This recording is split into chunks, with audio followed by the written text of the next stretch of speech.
the best background story is Peter Jordan with the Maurice Selbach.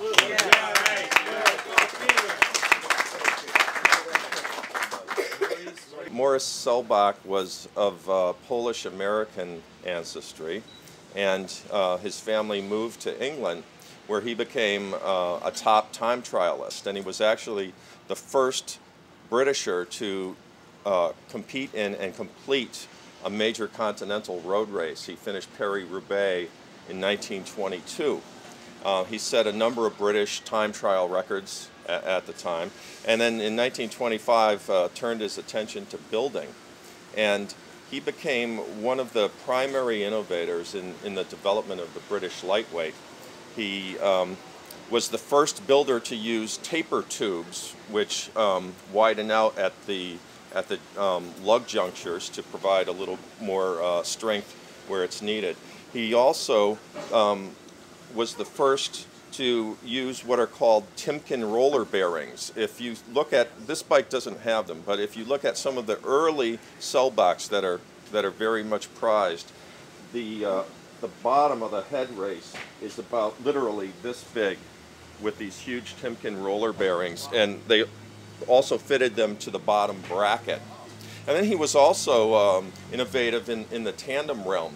He developed the first curved tube racing tandem, short wheelbase tandem, and in fact, in conversations with Hilary Stone, who's a lightweight authority in Britain, he said that the Selbach curved tube tandem is by far the best tandem he has ever ridden in his life, and he actually rode it on several occasions as a solo machine. It was so nimble.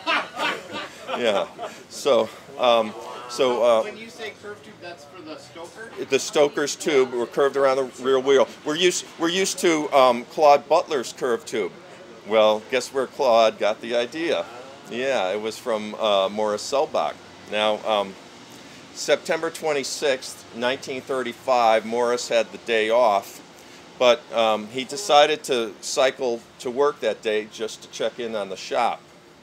The tire of his cycle got caught in a tram track, and he was hurled in front of a lorry and crushed.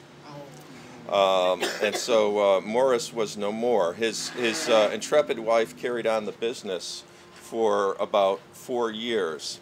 And in fact, a couple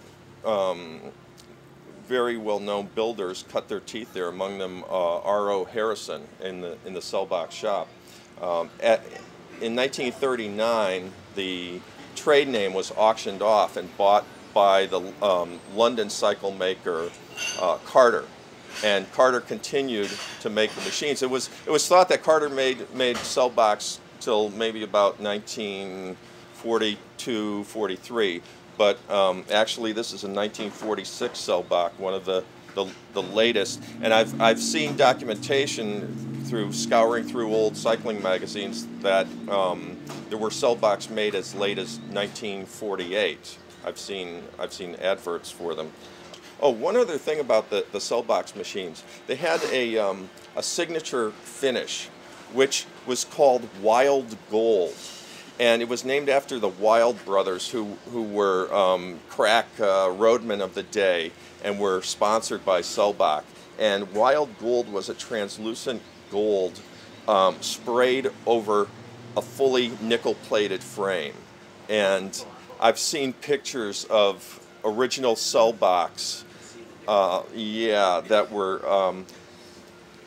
photographed when they were in pristine shape, and it's just something to behold. They just kind of radiate this wonderful richness. So anyway, Maurice Selbach is except for the hardcore British lightweight aficionados, he's rather a forgotten figure. But he was at really the pinnacle of the development of the lightweight in the 20s and 30s. So there's a name to tuck away in your memory bank.